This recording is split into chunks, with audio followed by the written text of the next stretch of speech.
there you have it, guys. Today we have a special guest, Eduard Cauich, LA Times sports writer, who is going to talk us a little bit more in depth about the World Cup that's happening here in LA. Eduard, thank you for being here today. We're so glad that you're here to talk us a little bit more about your experiences in World Cups and previous facets of your career. One being Brazil. Can you kind of talk to us through about that World experience and World Cup experience throughout your career? Thank you for having me, Javes, and it's a dream come true for any journalist to cover an event that you always saw when you were a kid.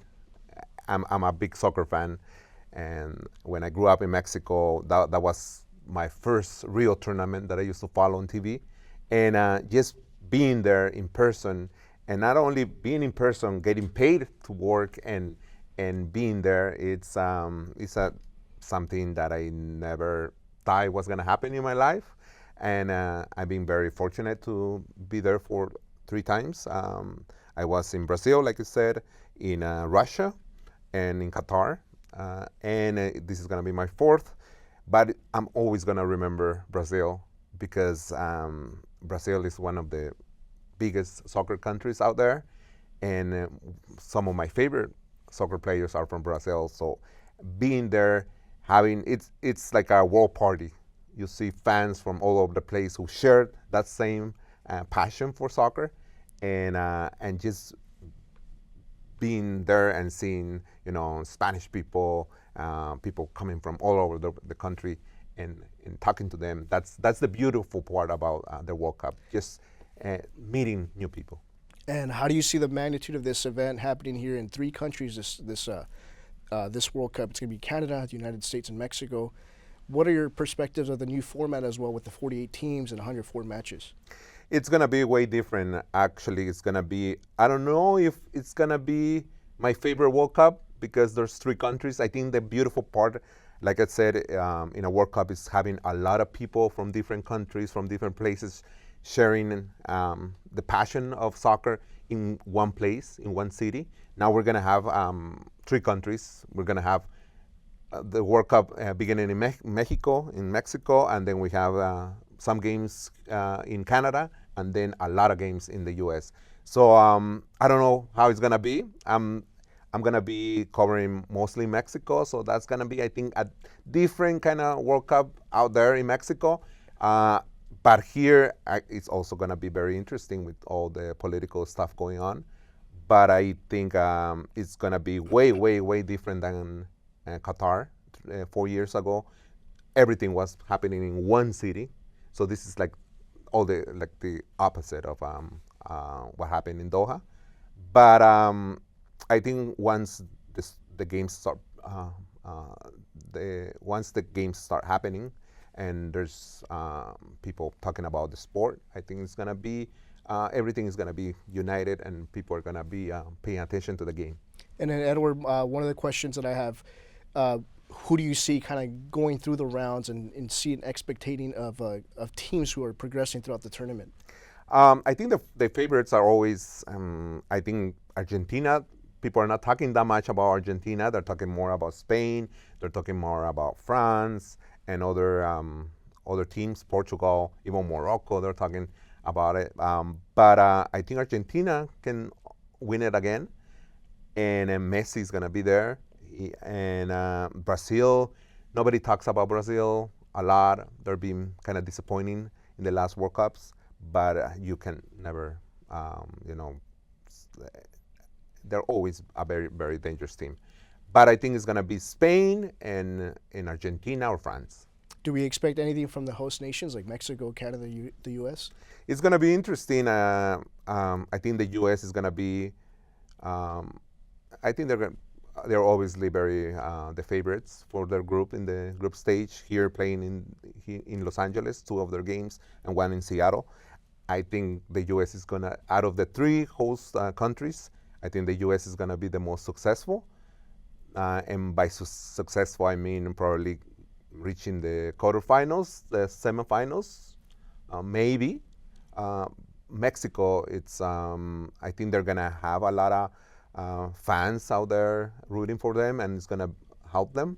But the team itself is not that good. And Canada, I think that's has a very difficult group stage, and might be the team that is going to be the disappointing one.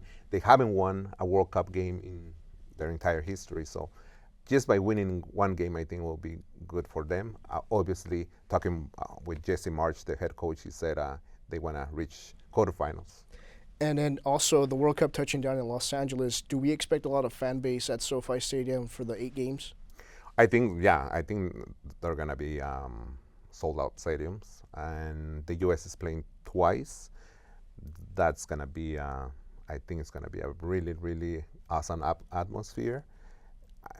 Iran is playing 2 games. They have a very good fan base here in the U.S. So I think it's gonna be, those games are gonna be packed, and probably maybe Italy is gonna play here. We're gonna have to wait until March to see if they're actually qualifying, but I think it's gonna be very intense. And for people who haven't been to a soccer game in a World Cup, you have to catch that. It's a whole different vibe. It's like, people wait. Some people wait for the Super Bowl. Some people wait for the World Series. Some people for the NBA Finals. This is it. This is like having a lot of Super Bowls in one tournament. And then I have a question, a little bit more personal. Like, as a sports reporter, what's your advice for other reporters who want to follow in your footsteps eventually and cover such big events? It's a very good question. I think what I did, I really followed my passion. I knew that I wanted to be a sports reporter before I wanted to be a TV reporter, but I got a job one day at a newspaper, and I realized that my passion for sports was stronger than being in front of the TV, and I like being on the field.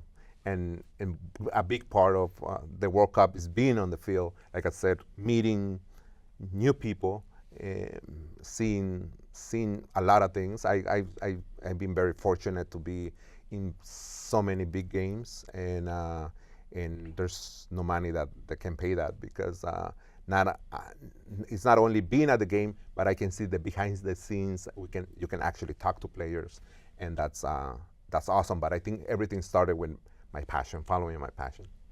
And then Edward, what's the countdown for you? What's this ideal final for this 2026 World Cup in New York? The ideal final. Which teams would you like them to? I like Brazil. I've always been a big fan of Brazilian soccer, and I think it's time for some players like Vinicius, like Rodrigo, to step up and actually win the World Cup.